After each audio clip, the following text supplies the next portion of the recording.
drawings from the Black Point Estate. Black Point Estate and Gardens.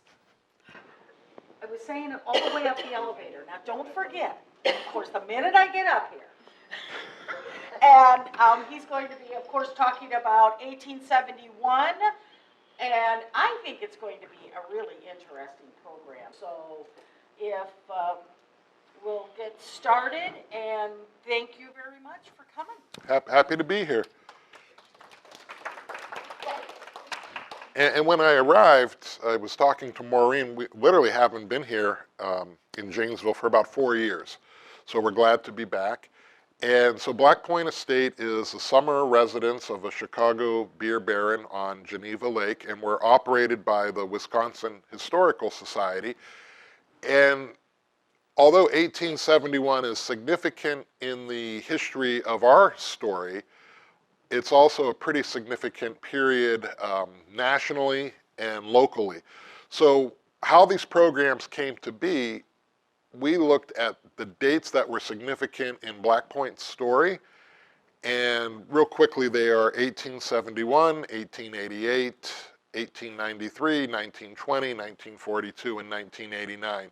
The first three dates that I gave are significant in the beer history of this family because it was like important dates for their beer business. The last three dates are when the property transferred from one family generation to the next. And we really wanted to develop these programs as training aids for our tour guides because they know our story, but people would ask, like, well, what was going on in 1920? What was life like in 1942? So we started to look at these as training programs, but we had a lot of interest in people not only at Black Point, but saying, hey, could you bring this to our library or to our historical society? So this program was actually created by a summer intern in 2021 by the name of Joshua Dubert.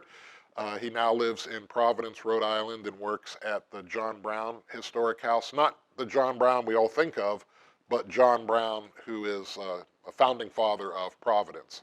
So not the not John Brown from the Civil War. So it's a really fun program, and we're going to just get started because I know I could really talk for like 2 hours, and that's not going to be good for anybody. So 1871 is a pretty significant year in the Victorian period. In many ways, it's a swing year. And with all of these programs, we sort of look at the world, the events going on globally, then nationally, within the state, and even locally.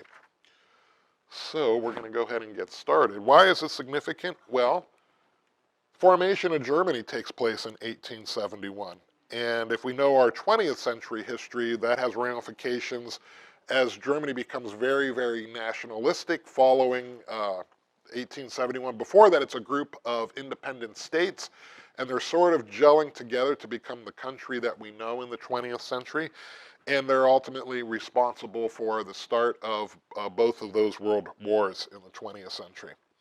1871, there are a lot of disasters in the Midwest, including the Chicago fire, the Peshtigo fire, a number of other fires that all actually take place, believe it or not, on the same day, which we'll get to. And coming out of the Chicago fire, it really changes the way Americans are looking at city development. Prior to 1871, most of the big cities on the East Coast sort of grow organically. And there's positives and negatives about that. Chicago gets wiped out by the fire, and those town leaders start to think about, well, how do we want to design a city and maybe separate industry from housing and merchants and commercial districts from industry. And it also leads to the formation, the development of what we know as the American skyscraper. And we'll get to that. And then locally on Geneva Lake, where Black Point's located, the railroad connects Lake Geneva to downtown Chicago, and that happens in the spring. The fire is in October, and that really gives a lot of those movers and shakers an escape out of Chicago, and they end up bringing their families to the Lake Geneva area, mostly staying at resorts as Chicago's being rebuilt. And then eventually, as those families develop more wealth, they buy the resort areas and then create these large country estates. And we'll talk a little bit about that. So, defining Victorian America, I know the folks up front were talking about their trip to Ireland. The Victorian era really comes from Queen Victoria, longest reigning British monarch from 1837 to 1901. And here she is as a young lady. And Queen Victoria is not only important in terms of the length of time she leads at the time the British Empire, which is the largest empire in the world at the moment of this period, but she's also looked at as a social and cultural beacon for the area. So she really defines not only politics and has a huge impact, or her tenure on economics globally, but also social norms, fashion, etiquette. It really is quite remarkable. And here she is much later in life, kind of go back. When she becomes the queen, photography is not possible. And then when she is towards the end of her life, of course, then, camera's been around for about 40 years. And we'll talk about some of the developments. At the beginning of the Victorian period in America, there are 25 states, with the 26th, Michigan, being added in January of 1837. Wisconsin, of course, is part of the Wisconsin Territory, which includes Wisconsin, some of northern Illinois, a little bit of Minnesota, and parts of Iowa. Ultimately, Wisconsin becomes a state in 1848. As you can see from the map here, Mexico is still in possession of a large portion of the United States Southwest, including what would become California, Arizona, New Mexico, Nevada, and Utah, and a good portion of Texas. Hawaii is still an independent kingdom, and Alaska belongs to the Russians. By the end of the, By the end of the Victorian period, this map is from 1900, massive growth during this era. Between 1837 and 1896, the United States adds 19 states. It more than doubles its size from 1837 to 1896.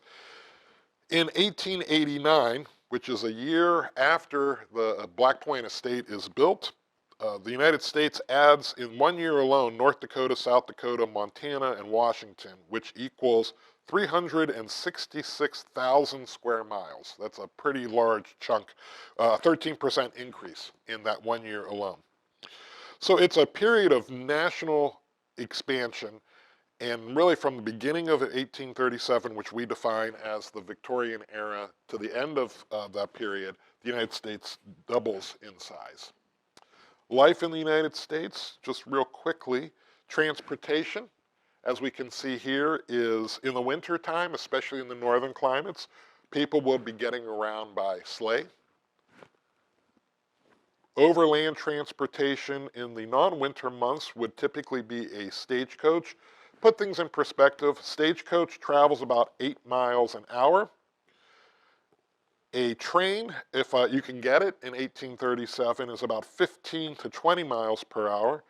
So put things in perspective, a 12-hour car ride in 2023 would take roughly 6 weeks by stagecoach. So it's a big difference. Dominant architecture at the beginning of the Victorian era is Greek Revival, as we can see in this home here. And then labor in the United States is greatly fueled by slavery, which is still a prosperous institution prior to the Civil War. In 1830, the U.S. population is 12.8 million, and there are roughly 2 million people in slavery. So that's a really large percentage if you think about it. Abolition is starting to gain momentum in the North in the 1830s, and of course it's going to run the course right up until 1861, continuing to gain momentum, and then at the outbreak of the Civil War, it takes about 4 years before slavery is officially abolished across the United States after the Civil War. Communication, we can see the bottom stagecoach here, if you look closely at it, says US Mail. Mail is still the primary form of communication. It's extremely slow, taking weeks or even months to travel from city to city, depending on the distance they need to travel. compared to the modern era where we could send an instant message literally in seconds or an email. You think about the speed in which we know about life events or business transactions and trying to even imagine uh, coordinating business where it might take months for correspondence back and forth. Now, by the end of the Victorian era, and we'll define that as, like I said, right at Queen Victoria's death, there is an Edwardian period that follows really from like 1900 to about 1914, 1920, depending on how you slice it. The automobile is on the horizon. It's still in its infancy by 1901.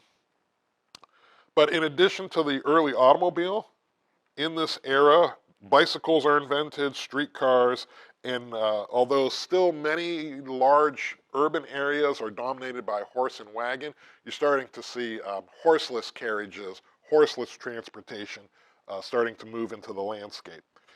And if you think about cities like Milwaukee, Chicago, St. Louis, the roads during the Victorian era are dirt, and in the spring they get rutted and full of muck. And if you think about vehicle traffic, say in downtown Milwaukee or downtown Chicago, tens of thousands of cars driving through those streets daily, there would have been a large amount of wagons. Has anybody been to a parade and see what horses do when they're walking? Well, imagine, 30, 40,000 carriages and wagons being moved through a city the size of Chicago. The streets are soft, the horses are doing what they do.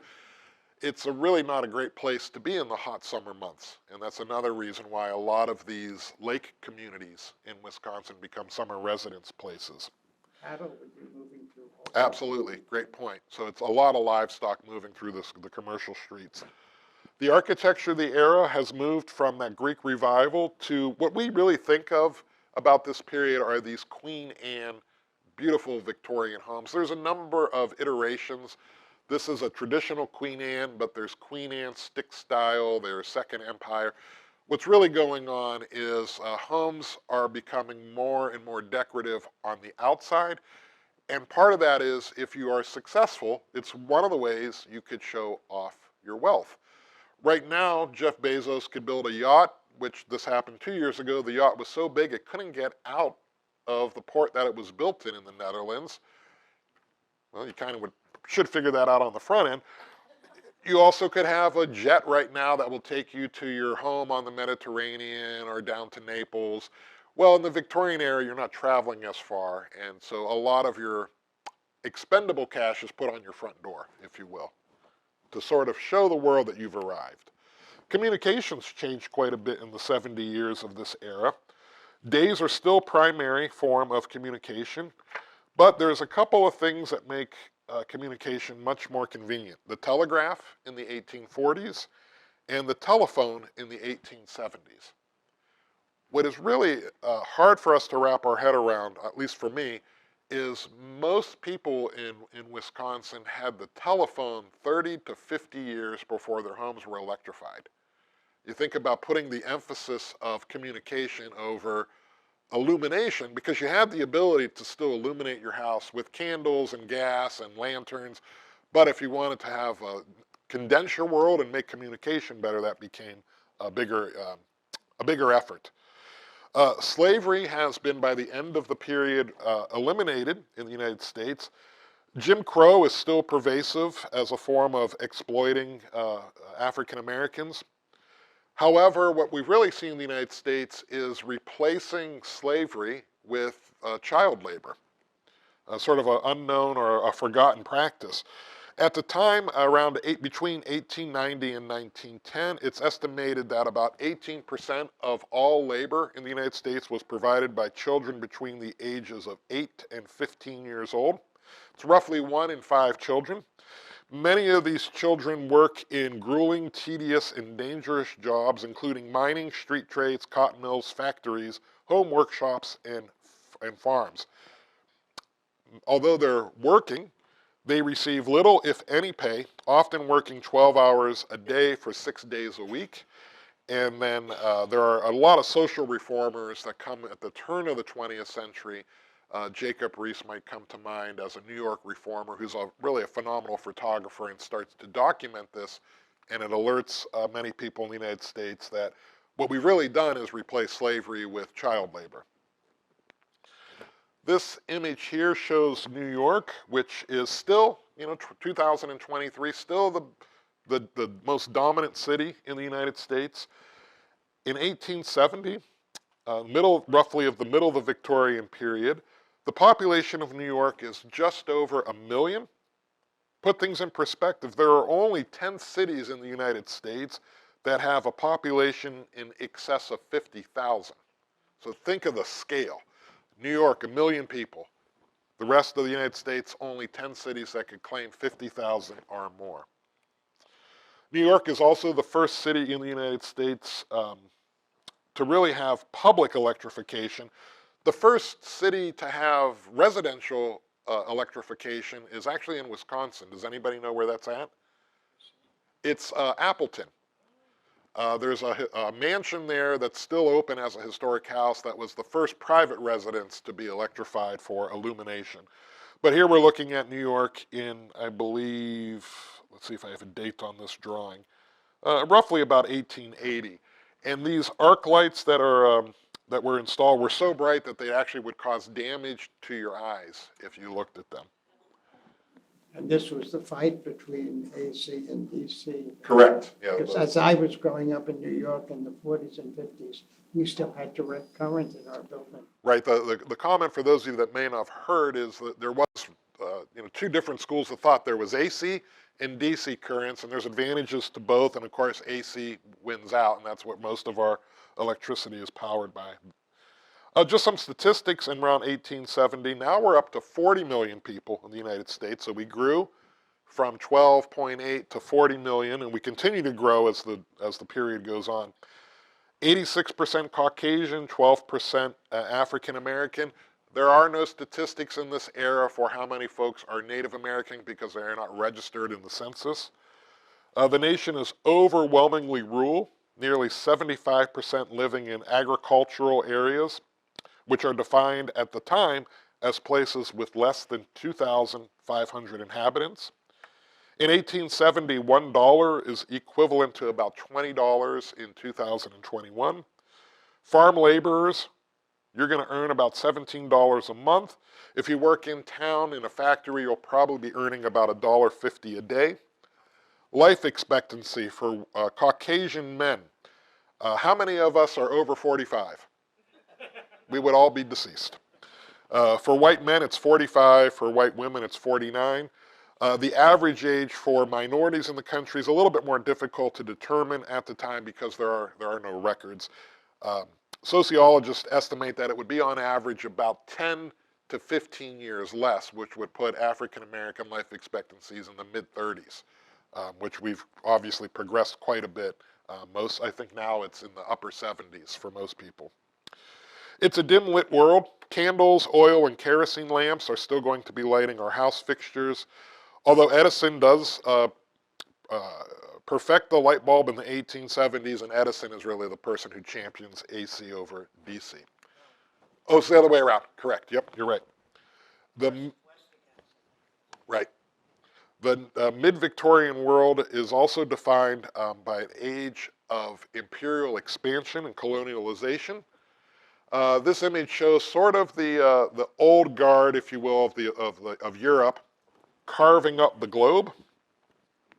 It's a period of increased national or European and American expansion in parts of the world such as Africa, Asia, and South America, and many of the island nations. It's not just Britain and France that we see here in this illustration. It's newcomers on the world stage such as the United States, Japan, Germany, Russia, and Italy. Britain's especially ravenous, gobbling up so much territory that the phrase, "the sun never sets on the British Empire," is coined, and really this is a great map to show. As the sun moves across the globe, it's always daylight over British territories. 15th Amendment is ratified in 1870. This enfranchises black men, but still denies black women, and of course all women, for that matter, the right to vote. Ladies do not earn the right to vote in the United States until 1920.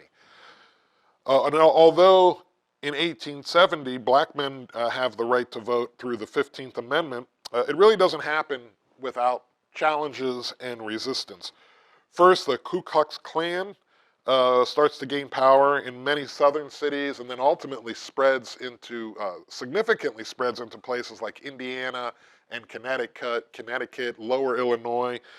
The Klan suppresses the vote with threats, violence. It forces a number of enforcement acts to be passed, which make it a federal crime to interfere with anybody voting, but once again, only men. Women would still not have the right to vote for quite a while. Photograph here shows Promontory Summit in Utah, May 10th, 1869.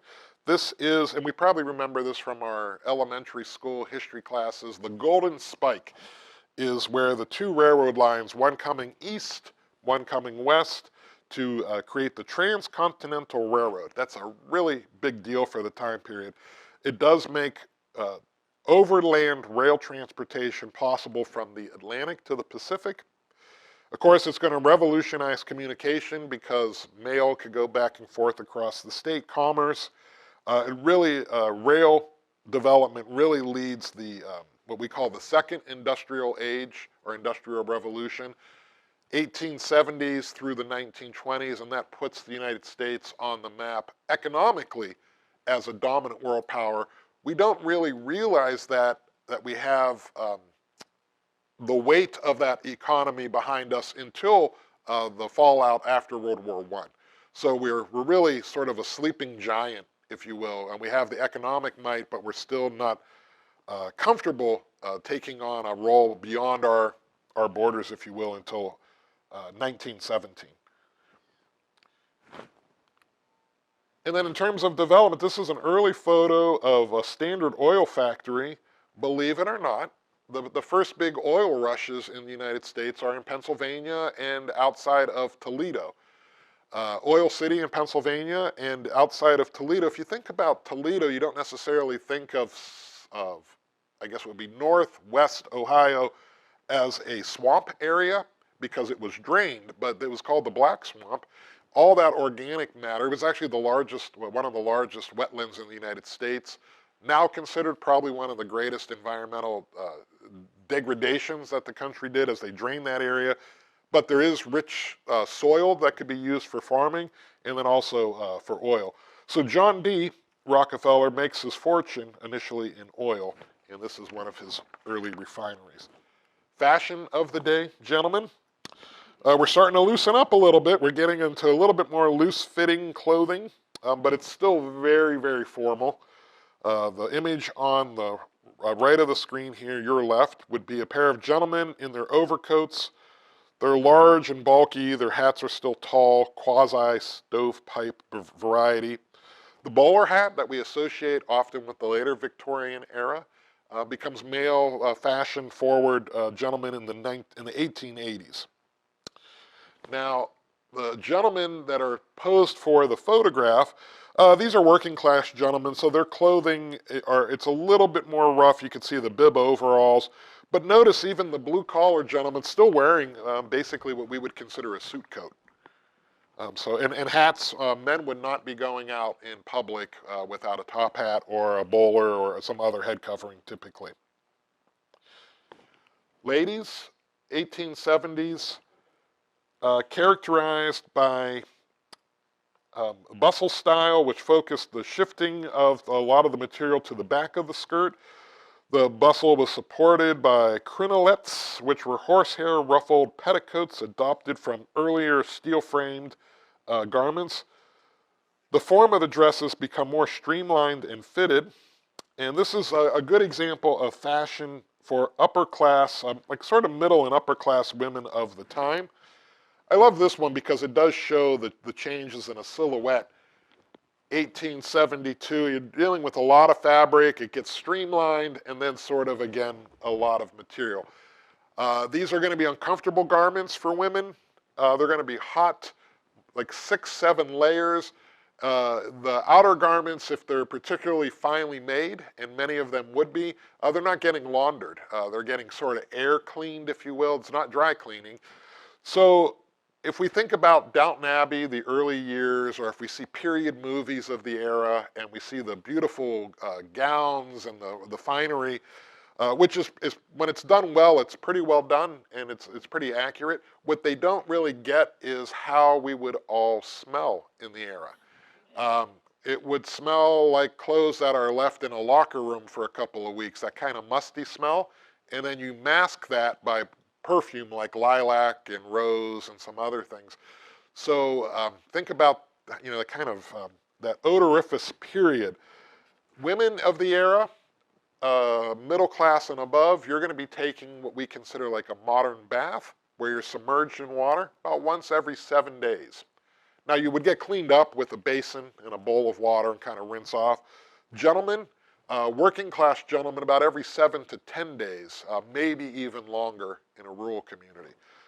So as much as I love those period movies, boy, I'm glad that they don't get the smell right, because not a pleasant period. And then working class women, this is African American women probably in domestic service. So she still has many of the similarities to fashion of the folks living in the homes, the white folks. And then working class girls, the factory workers, are kind of wearing smocks. And we could kind of go back and compare it to the working class gentlemen. You know, they're not going to have access to the financial means to have more than a couple of pairs of outfits. Now, the mid-Victorian Wisconsin period, this is a railroad map. It's a little bit harder to see, but it's showing some of the rail lines. From 1840 to 1888, I'm sorry, 1840 to 1880, Wisconsin produces 1/6 of all the wheat in the United States, so it is our cash crop. However, poor farming practices lead to soil depletion. There's a couple of periods of insect infestation. And then competition then comes from states further west, like the Dakotas and Minnesota, forced Wisconsin to seek a new market. What do we move on from after wheat? There's actually a brief period where we get into hops, and we're a big hops producer, but then a weevil comes and creates a blight, so hops moves out to the Pacific West, and then it's dairy. By 1872, the Wisconsin Dairymen's Association is formed, and they are working to convince farmers in the state to transition from wheat and hops to dairy. And of course, by the 20th century, Wisconsin is the dairy producing capital of the United States, and it holds that title until roughly about 10 years ago. Who now produces more dairy than Wisconsin? California, that is right. And many dairy farms in Wisconsin are struggling. Sometimes you'll hear stories about where they have to dump milk because the prices are too low. So it'll be interesting to see in the 21st century how Wisconsin responds to that. A lot of innovations come out of Wisconsin during this time period for dairy, and if anybody gets a chance, there's the Dairymen's Hall of Fame in Fort Atkinson, which is a really fascinating museum and a great exhibit to go to. Now, since we're located on Geneva Lake, we will focus a little bit on that. There'll probably be some similarities to Janesville, but what was the Geneva Lake area like in 1870? Miles and miles of dense woods and agriculture. This is an aerial view from 1870. The town has been platted and laid out. Populations in Walworth County, Lake Geneva, 1,000 people. It's not the biggest community. It's interesting to note, little tiny Sharon, Wisconsin, is almost twice the size of Lake Geneva. And if you've been to Sharon, it still feels like it could be a trip back in time. Their downtown is more or less intact from the era, and there's a lot of Victorian homes. Whitewater is the biggest city, and I think that still holds true in our county in terms of total population. It's rich farmland, And it's really agriculture from 1830s on to the 1870s, and then from the 1870s through the 1920s, it becomes really a resort community, and then it's more, I guess in the 21st century, about 50%, well, maybe a little bit more, so revenue is tourism and agriculture. Walworth County is the 6th largest county in terms of tourism dollars in the state, and we're the only one, I think, in the top 10 that doesn't have either a large college or a sports team. So that kind of gives us a little bit of context. So we're going to spend the second part of the program taking a lap around the calendar, starting with winter. So as I mentioned at the very beginning, Germany unifies at the beginning of 1871. And this gentleman here is Otto von Bismarck, and Bismarck is the leader of the German expansion here. And in 1871, it's proclaimed as an empire. Bismarck, and this is January of 1871, Bismarck is named the first chancellor, and he has ambitions to re-establish the world order, especially the European order. He has visions of making Germany a world power. They get involved in expansion and colonialization, primarily in Africa, but they, even in the 1880s and 1890s, are starting to make advances on moving their territories out from their existing borders within Europe itself.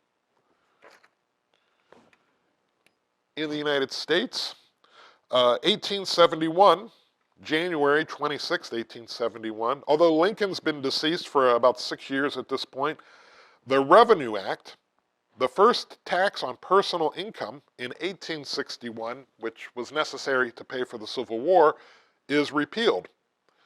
A new income tax is not established in the United States until 1909. So think about that, 1871 to 1909, there is no income tax across the United States.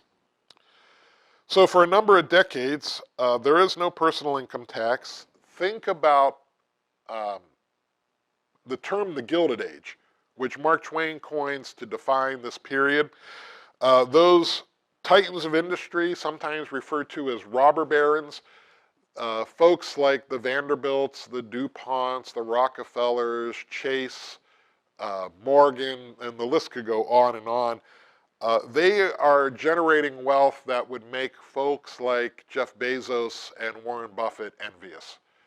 So we think about the wealth, and it's not just the dollars, it's the disparity between the amount of wealth that those handful of American families have compared to the rest of the gross national product versus the super rich in this era.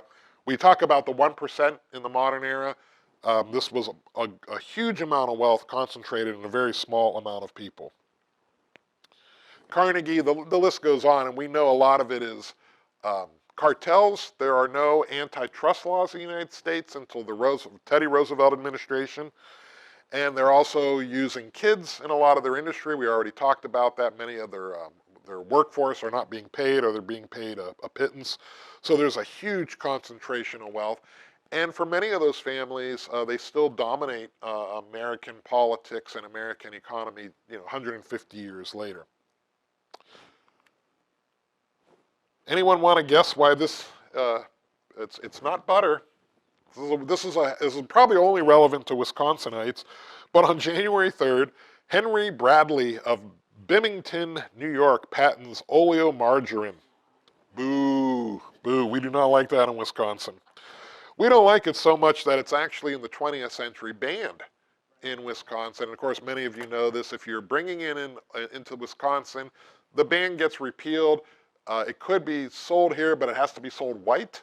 And it sometimes is sold with a dye, so you can make it yellow again. We do not like Henry W. Bradley's invention. Just as an aside, I have a friend that's a science school teacher. You want to do something interesting this summer, take a tub of oleo, take the lid off, put it in your garage, and then put it next to a stick of butter and leave the garage open overnight. The stick of butter will be covered with insects. There's not a single fly that'll touch the oleo. So think about ingesting that. The Indian Appropriations Act is passed also in January of 1871. It's a proclamation that says, henceforth, no Indian nation or tribe shall be acknowledged or recognized as an independent nation, tribe, or power with whom the United States may contract by treaty. That seems kind of odd when you think about it. Why in 1871 are we saying that we're basically changing the rules on the Native Americans? There are a lot of treaties prior to 1871, and the U.S. decides they want to break those treaties. And one of the easiest ways to break those treaties is to say, we no longer recognize you. It's no longer legal for us to get into a treaty with you. Ultimately, it allows the U.S. to break up reservations, to claim land that was set aside in earlier periods. As we promise, we'll keep moving you further west and you'll never have to give up this land. And then ultimately, that gets undone. This Indian Appropriations Act gets reversed, if you will, around 1934 with the passage of the Indian Reorganization Act. And to Wisconsin's credit, I believe it's something like 7, it might be even 12. I always get the number confused. Does anybody know how many native tribes that we recognize as sovereign nations? But there are a number that have sovereignty within our borders. Is it 12? Yeah, I think you're right. Thank you.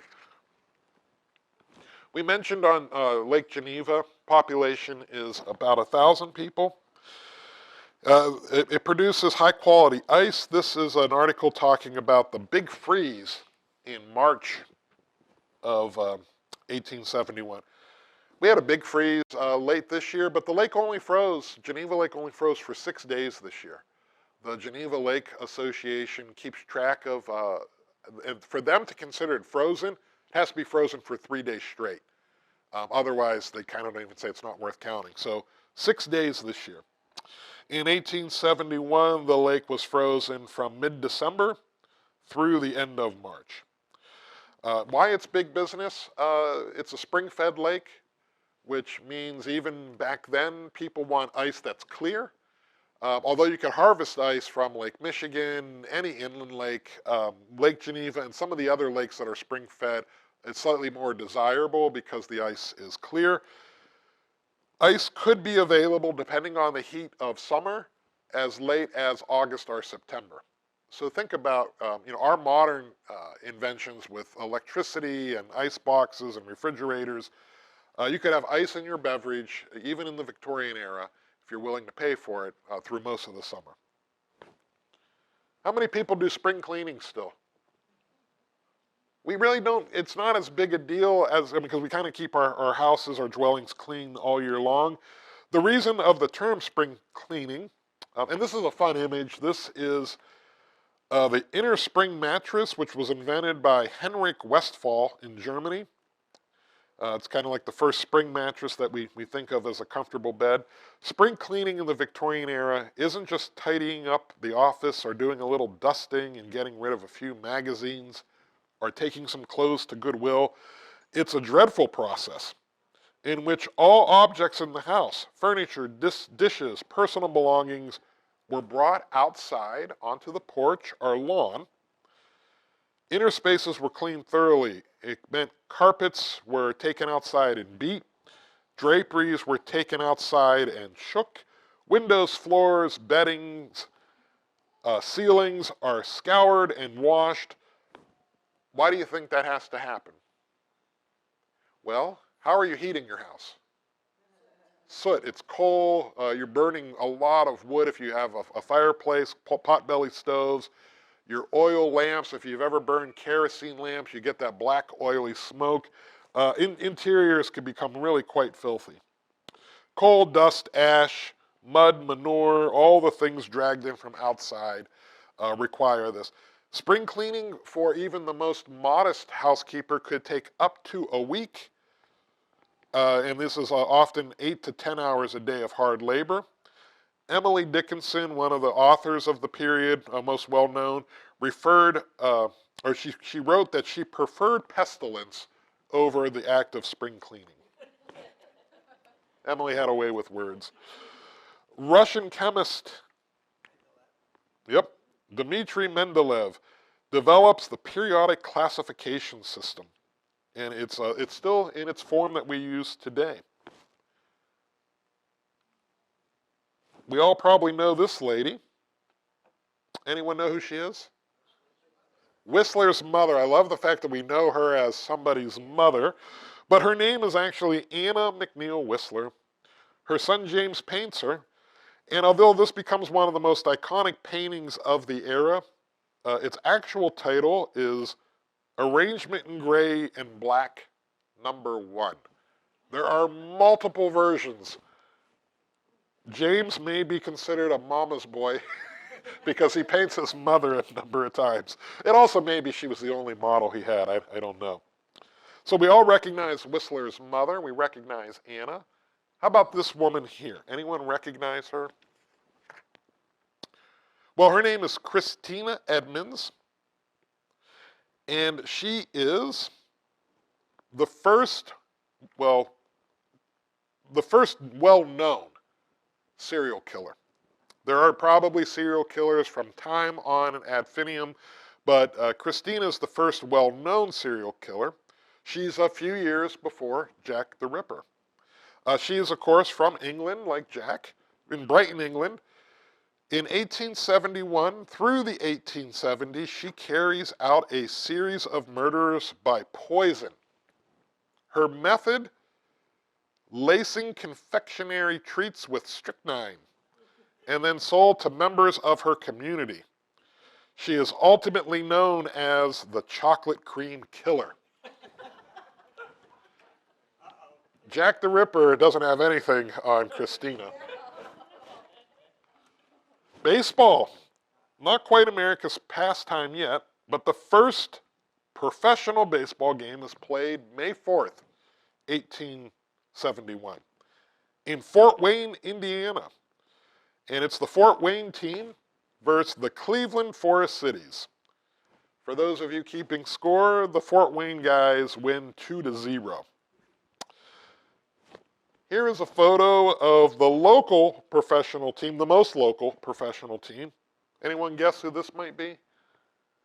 You would know them from a World Series scandal a little later, about 40 years later. This is the Chicago White Stockings. They form in 1871 as a professional organization. And then, although this photo is much later, their uniforms were lost due to the Chicago fire. They were burned in the Chicago fire. The Chicago White Stockings team's record in 1871, 19-9, a far shorter season than the 160-plus games that are played now. In the spring of 1871, P.T. Barnum's 100-wagon Great Traveling Museum, Menagerie, Caravan, and Hippodrome. P.T. was not a fan of brevity. It's created in, good guess, but that's the Ringlings. P.T. is in Delavan. But both Wisconsin. P.T. show would eventually become Barnum and Bailey's. And then it's bought out by Ringling, and then of course Ringling is located in Baraboo, which you could go and visit Circus World to get the understanding of Wisconsin's circus history. Why Wisconsin? Well, you need a lot of land to winter over a circus. And you also want to be close to your railroad corridor, and Chicago is already the hub of Midwestern rail transportation. So those circus tycoons are just moving into Wisconsin to winter over. Now, the circus is extremely popular during the 19th and 20th century, and then ultimately by the 21st century, it sort of runs its string, and most of the major circuses, there are still a few that travel, but they're out of business, and I think one might be coming back online. Does anybody know? I want to say maybe Ringling is getting back into the business, but with some different acts. But that's something probably Google would need to verify. The railroad in Wisconsin, local construction begins in June of 1871 on the Wisconsin Central Line. It ultimately connects Chicago through to St. Paul, Minnesota, and it connects locations like Stevens Point, Ashland, Marshfield, Medford. Communities are all vying for a stop on the railroad, the Central Line, because it will transform your community. And if you get bypassed, it also transforms your community. Sort of like in the 20th century, when the highway system was built, if the highway bypassed your community, it was usually a death sentence for a lot of small communities. Moving into summer, oh, those are bathing suits. Anyone want to guess what the fabric is? Wool. So there's an etiquette book from the 1880s that talks about little boys and little girls, and I'll paraphrase. The etiquette book is more or less saying, mothers, your little boys should learn how to swim, and your daughters should learn how not to drown. Because they were wearing a wool dress, and they were wading dresses. We might call them swimming outfits, but you're really not swimming in a wool garment. You're going out up until maybe waist-high water, because if you've ever had a wool coat and it gets wet, you know it wicks up water pretty quickly. So bathing dresses are of the ilk, and women's fashion changes, but it's really not until the 1920s when women get the right to vote and we start to think about like that flapper culture and women getting into the workforce in World War I, where we start to see more comfortable swimwear. On July 20th, the colony of British Columbia, so it's not just the United States that is migrating west, same thing's happening in Canada.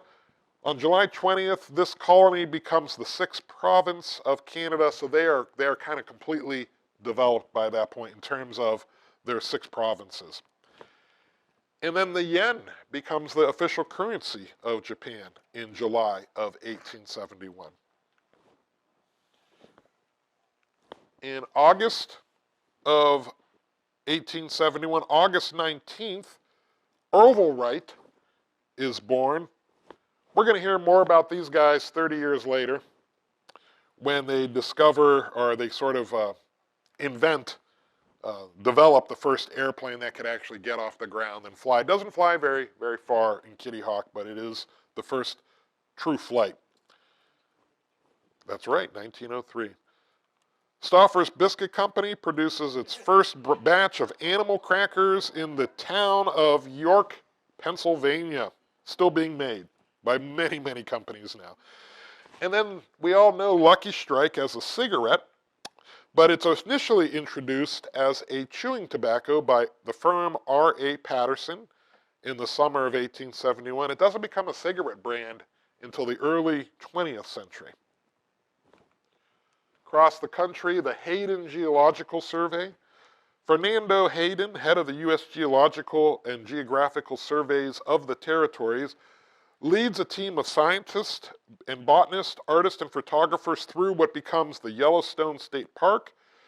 They improve mapping and take hundreds and hundreds of photographs by a photographer named William Henry Jackson. Why is that significant? As they go through what becomes the Yellowstone National Park, is it creates interest in preservation and conservation, and really leads to the establishment in 1872 as the first national park, and is often considered America's greatest idea, as we preserve thousands and thousands and thousands of square miles, mostly west of the Mississippi, but there are a few larger national parks on the east of the Mississippi as well. On Lake Geneva, the first big home is built, Maple Lawn. This is completed for a grain baron named Shelton Sturgis. It really changes the pattern of the community, where many wealthy Chicago business magnates start to summer recreate on Geneva Lake, and then ultimately names that we know still to this day, Wrigley, Crane, Maytag, Schwinn, still have residences on the home. It changes the economy from predominantly agriculture to both agriculture and tourism, which is still the case today. Maple Lawn is unfortunately torn down in 2004. Just as an aside, a beautiful home was purchased on Geneva Lake last fall for $17 million and then demolished in February of this year. It was called Villa Hortensia, a early 20th century home that was designed by a 20th century architect named Howard Van Doren Shaw. So that kind of continues. Unfortunately, the U.S. is getting better at historic preservation, but we still are often losing some really significant buildings. Since I'm running a little bit long, I'm going to move into the fall because it really is interesting. First, Janesville Dispatch tells us, so the newspaper here, tells us that there's a bank robbery that took place in December of 1871. $25,000. That's a lot of money in 1871. The robbers are not they escaped. So if anybody knows any information on the whereabouts of these suspects, please let us know. We would like to reclaim the money. In the fall of 1871, Lewis Carroll pens Through the Looking Glass, which we know as the Alice in Wonderland story. The Cosmos, they've been around since before 1871. However, Albert Einstein is born in 1871, and this might be a little bit of a stretch to put Einstein in a program on the Victorian era because he's a very young man, and how does he fit into our story?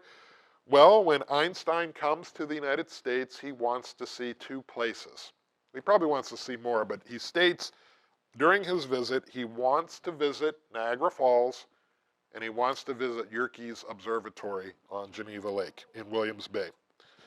And of course, here he is, Albert Einstein in the middle of the photograph here with the staff at Yerkes Observatory. It's the largest refracting telescope in the world. Still to this day, the reason it's the largest is they figured out you could only take that technology so large. If you go bigger, the glass caves in on itself. And then there are bigger and more advanced telescopes, obviously, but it's the last of its type.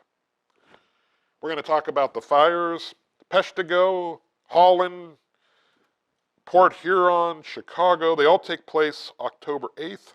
They're independent from one another, which caused many people to think that this was retribution for bad living, that we were not living well, and maybe God was having a say in it. Peshtigo is the largest of the fires that I mentioned. Deadliest, destroys 2,400 square miles, 1.5 million acres, takes 800 lives, although it only leaves 1,500 homeless. And that's it. So that in many ways makes the Chicago fire more well known because of the displacement. But in terms of property damage, number of acres and lives lost, Peshtigo is at the top. We think Peshtigo becomes a fire because of the farming and the logging. Many of the trees are gone, but they leave the debris and the brush and the stumps and huge, huge piles of sawdust, which if they catch on fire and there's wind from the fire, it helps to spread. So Peshtigo fire does jump, and those fires actually spread to Door County. You think about Sturgeon Bay, embers traveling over that bay into Door County.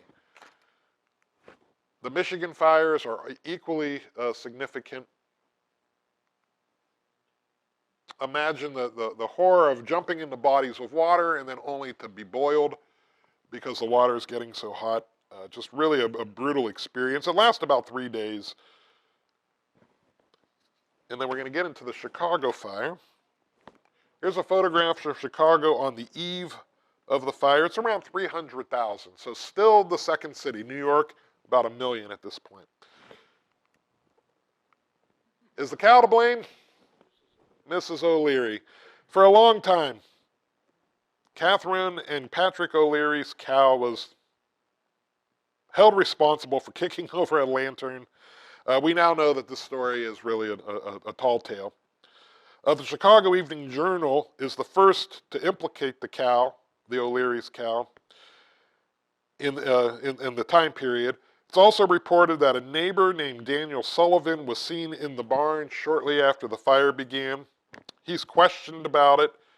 He reports he was just trying to save the animals. It's also been suggested that an ember from a chimney nearby may have ignited the barn. So they're really not sure how the Chicago fire starts. Of note, it's a particularly dry summer, 1.5 inches of rain that summer, which is well below the average. It spreads rapidly, and this is the state-of-the-art fire suppression equipment at the time. These poor guys are not equipped to deal with the fire. Chicago's all built out of wood at the point. So the crowds, it's just massive chaos. People are trying to get out of town by rail. This fire also burns really about 4 days about 3 days, from the 8th through October 10th, when an evening rain helps to put the fire out. The area that is in kind of reddish orange on this map shows the area that's damaged. It's primarily the entire area of what we know as the downtown loop area of Chicago. This is a quote I'll read from October 9th from a gentleman named Jonas Hutchinson. He's writing to his mother, second day of the fire. Dear Mother, this has been an eventful day. Last night, about 9 o'clock, a fire broke out, and from that time it has raged fearfully. We are in ruins. All the business portion of the city has fallen prey to the fiery fiend. Our magnificent streets, for acres and acres, lined with elegant structures, are a heap of sightless rubble.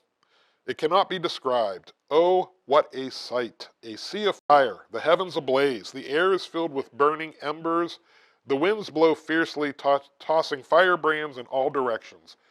Thousands and thousands of people rushing frantically about, burned out of shelter without food. The rich of yesterday are the poor today.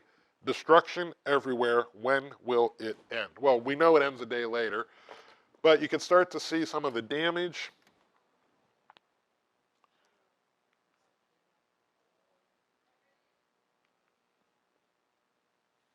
And it really feels like more of a war-torn community than when we think about a fire.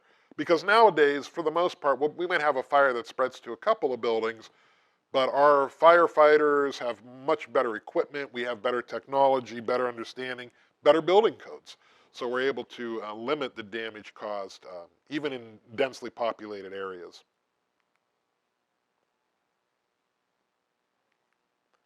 So what does that do? Oh, so this is our guy, Conrad Sipe, our beer baron.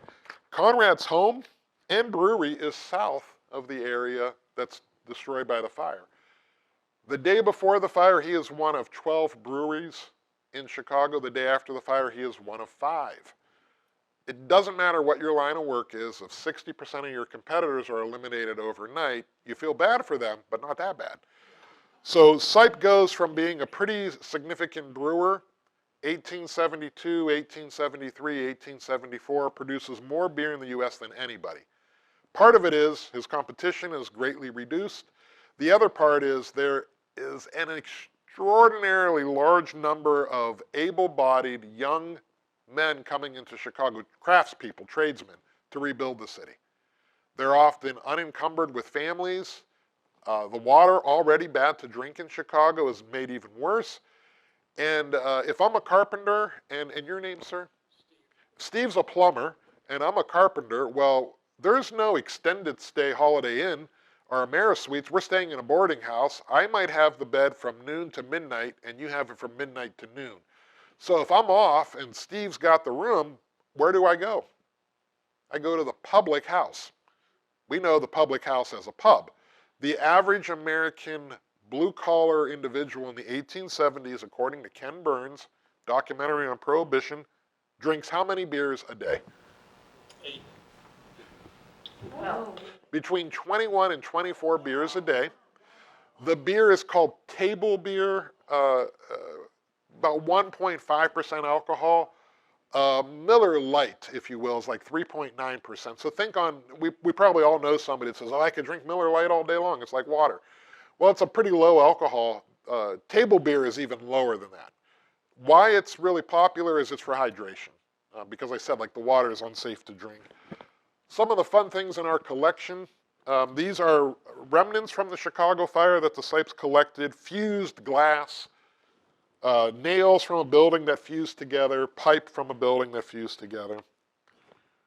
I know I'm running a little bit long, so we're going to go quickly. Chicago fire, less death than Peshtigo. Total burned area, 4 miles long, 28 miles of streets, 18,000 buildings, more than $200 million in property damage. I don't even want to think about adjusting that for inflation. But what comes out of the fire is a rebuilding. It begins within 6 weeks of the fire, with hundreds of new buildings under construction. Within 2 years, all evidence of the fire in Chicago is gone. It gives rise to new architecture that has better fire protection already factored into the buildings, different materials. They're building things out of block and stone. The buildings are becoming taller. So in many ways, it's like a clean slate for the city of Chicago. It allows for better city planning.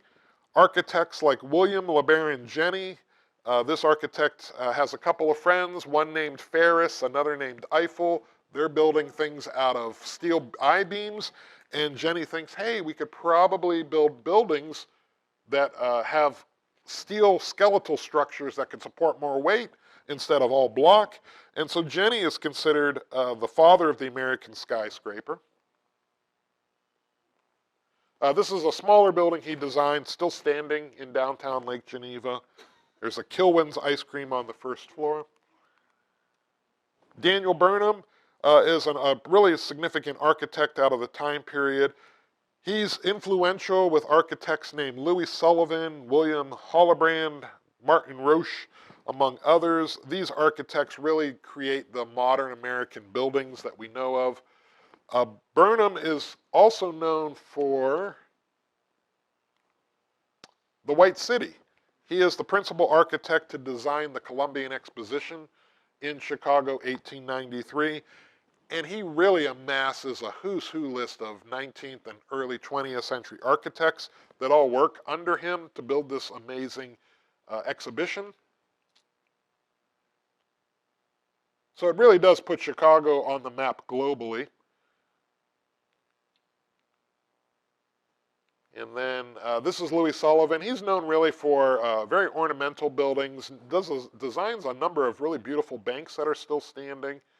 A lot of great detail in his buildings.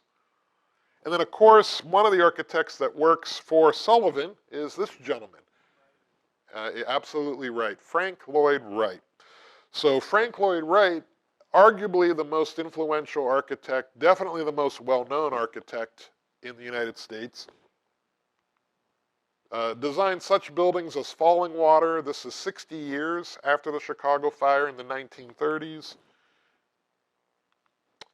And so all roads lead to Frank Lloyd Wright, and right about time, and I'm going to say, so we're going to say this way to 1872. So it does give us a nice overview of why we really feel this is a kind of a turning point in, there are many years that could be defined as turning points. 1941, 1885, we think about 1776, of course. This is a turning point with a lowercase t.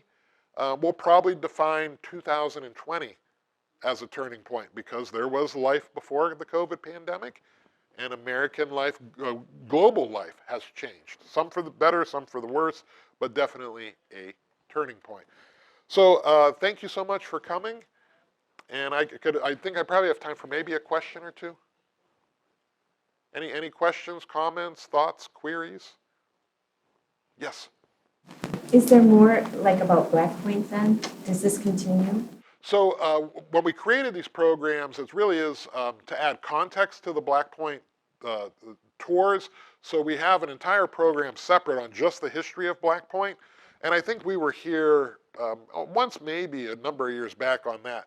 So we would be happy to come back and really go into a deep dive on the very unique and specific history of the site brewing, as well as Black Point itself. Yep. Yes, sir. Access to Black Point, I know we went by boat and then climbed. Is there also road access now? Wonderful point.